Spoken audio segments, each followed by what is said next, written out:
Greetings of the day. We shall now see about the theory of microwave spectroscopy. Okay, see the three energies that are quantized are rotational energy, vibrational energy and electronic energy. Okay, so generally the rotational energy levels can be calculated using Schrodinger equation. Okay, so for any molecule rotational energy can be calculated using Schrodinger equation.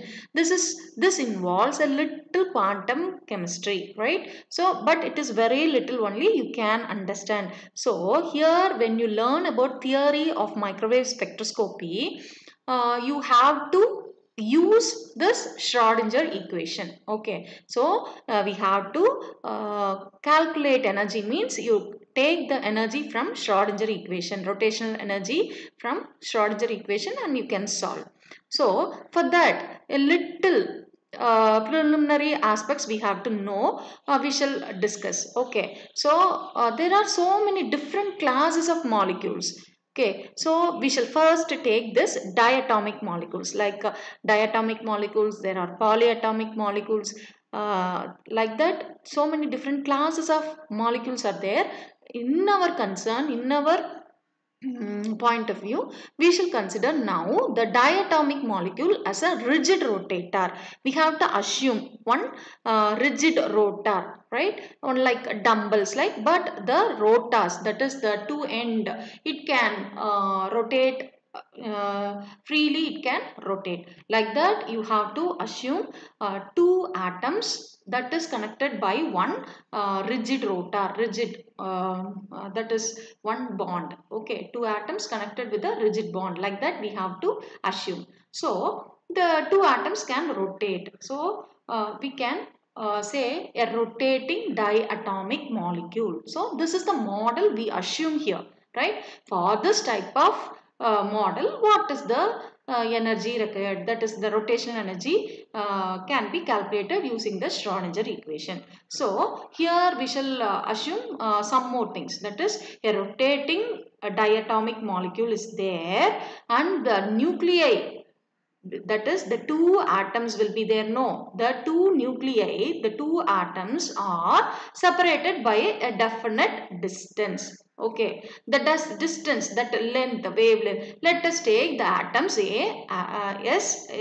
A and B. Two atoms let us take, let the atoms be named as A and B. So the distance between the nuclei of A and B, let it be R. Okay, so the diatomic molecules, let the mass of atom A be m1 and the mass of atom B, let it be m2. So the when you go, see here, this is a model diatomic molecule. So a let it be a small atom, B let it be a little more larger atom, then these two is connected through one rigid bond. So we can see here this A atom, it has the mass m1 and B atom has the mass m2, and the nuclei between the two nuclei, the distance is r. Right here, the center of, that is the distance from the center of this rigid bond, from the center of gravity G, it is given as R1. Okay, and for the atom B, the distance from the center of gravity to the center of the nuclei, it is given as R2. So R1 plus R2 is equal to R. It can be understood, I think, right? So you are assuming some two atoms here. You have to imagine the center as center of gravity. So the distance between the center of the nuclei of atom A and the center of gravity is R1, and the distance between the center of gravity G to the center of nuclei B, let it be R2. So we can say that R is equal to R1 plus R2. So this and all we have to imagine. Okay, so we have took two diatomic molecules, the distance between them as R. Now in this case, moment of inertia, that can be given as I. You know that moment of inertia I, it can be given as m1 r1 square equal to plus m2 r2 square. right? So moment of inertia can be given in terms of mass and the distance, right? So I, that is equal to mi m1 r1 square plus m2 r2 square. So this is the diatomic molecule, a rotating diatomic molecule model. The model we took is rigid rotator model. Okay, first the diatomic molecule, the model we took is rigid rotator model. We have assumed some few features we assumed. Now see, here we can understand that the system is balanced. So we can write as m1 r1 equal to m2 r2. Okay, so this is given by the equation 2.3. So m1 r1 equal to m2 into r2. Here we have already seen that the moment of inertia I equal to m1 r1 square. That equation can be rewritten as I equal to m2 into, yes, R2 into R1 plus M1 into R1 into R2. Just you can see here that I equal to M1 R1 square plus M2 R2 square. Okay. So this 2.2, this equation can be rewritten as R square is written as R1 into R2. Okay. So M2, we know that R1 equal to R2. The distance is the same. So it can be replaced. R1 and R2 can be replaced. So for our convenience, I is written as M2 into R2 into R1 and plus M1 R1 into R2. Then you take R1 and R2 terms as common. Okay, when you take those outside, then it becomes the expression, it becomes R1 into R2 into M1 plus M2. Okay, so now it becomes R1 R2 into M1 plus M2. So we have got the equations, that is M1 R1 is equal to M2 R2, we know.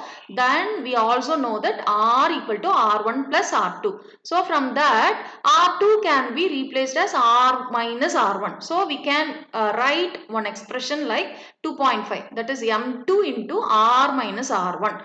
Okay, so with this two equations, see, we have rewrote our moment of inertia equation, and also we have got some relation between M1 R1, M2 R2, and R2 we are taking in terms of R1 itself.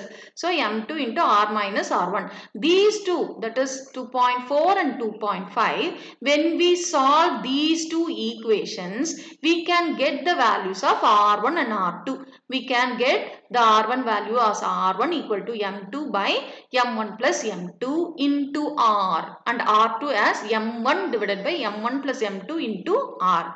So we have got R1 and R2 values. This R1 and R2 values are substituted in the equation I equal to M1 R square plus M2 R, that is the equation 2.2. Remember the equation 2.2, that is I equal to M1 R1 square plus M2 R2 square. So now we got the value for R1 and R2. Right, R1 and R2 in terms of mass. Remember, in terms of mass and the whole distance. So that we want. So now we are calculating moment of inertia. So just see here, moment of inertia, we have got the denominator terms m1 plus m2 the whole square as common term. So we had converted, that is the equation becomes m1 m2 square plus m1 square into m2 into r square. Okay, so here m1 m2 both m1 and m2 are in both the terms, so we can take it in common, take it outside in common. So m1 m2 into m1 plus m2 divided by m1 plus m2 whole square into r square. So this m1 plus m2 that term cancel out, denominator it carries square, so one m1 plus m2 will be there. So I equal to m1 into m2 divided by m1 plus m2 into r square. That is moment of inertia when we change this m1 m2 divided by m1 plus m2, we regard this as a reduced mass and we give a symbol mu. So I becomes moment of inertia, that is I equal to mu into r square. So remember girls, what is mu? It is m1 and m2 divided by m1 plus m2. That is reduced mass of any atom. It is the product of m1, that is product of two masses of the diatomic molecule divided by the sum of those two diatomic molecules masses. Okay.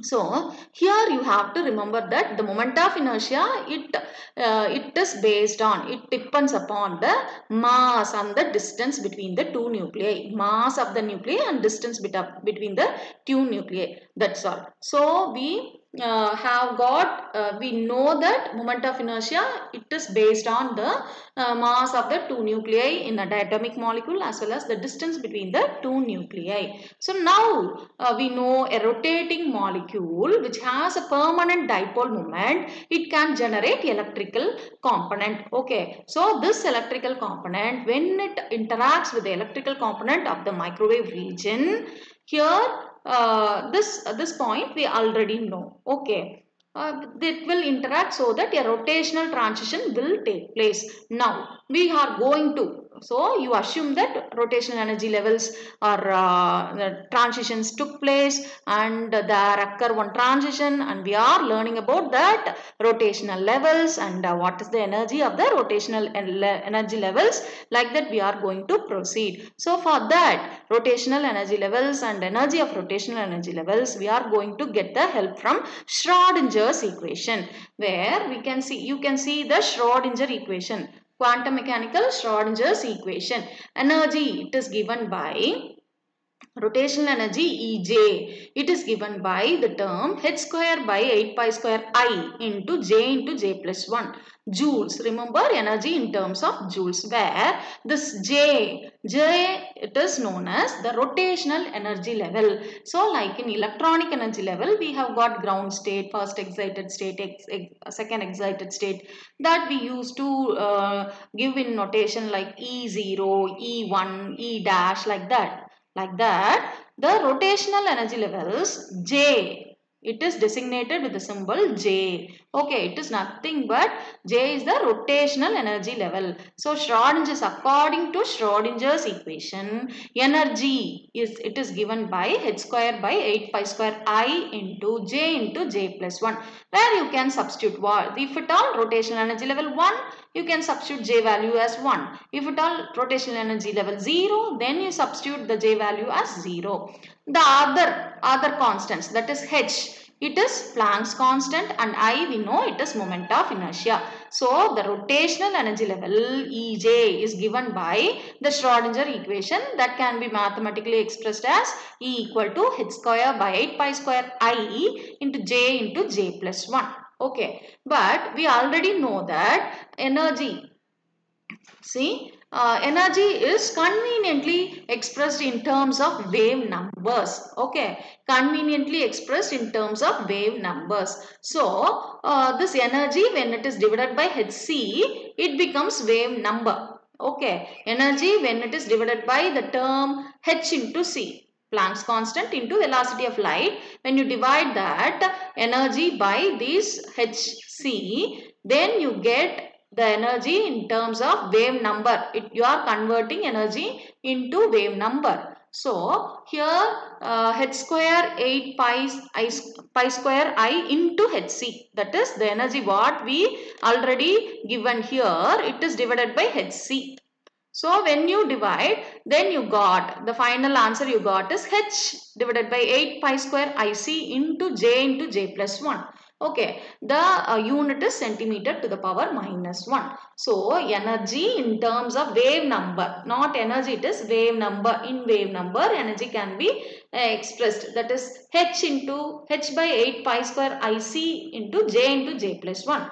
And you can this complete h by 8 pi square IC, it is termed, it can be said as a constant. Okay, h is a constant, 8 constant, pi square is constant, and again yes, I into c, moment of inertia, we know that the mass and r, that is the distance, so we can calculate, and see, we know the velocity. So this is one complete constant only. So that constant is replaced by one that is common letter, it is b. Okay, so b is equal to h by 8 pi square ic. So this equation 2.10 can be read as that is equal to j into j plus 1 into b centimeter to the power minus 1, where this b, constant b, we used to call as rotational constant. This rotational constant will have the unit centimeter to the power minus 1. So just what we have seen is, we have assumed something, that is one diatomic model we have gone, and also a rigid rotator model. So two atoms, it is connected as a in a rigid bond like structure, and the two atoms are free to rotate. So atom A and B, masses we assumed, and what's the distance between, and what is the moment of inertia. So that from that moment of inertia, we solved what is R1 and R2, and then again we substituted in the same moment of inertia equation, and we got that we can understand that the moment of inertia is based on the mass of the nuclei as well as the distance between the two nuclei in a rigid rotor model. Okay, so for that, in quantum mechanics or Schrodinger equation, it gives one expression. Mathematically it can be expressed, that is E equal to, yes, it is given as h square by 8 pi square I into j plus 1. So this constant, it is expressed in terms of wave number, and we have got a common constant b. So at the final equation, it becomes b into j plus 1. Okay. So we have got the energy levels. See here, one thing I am going to say.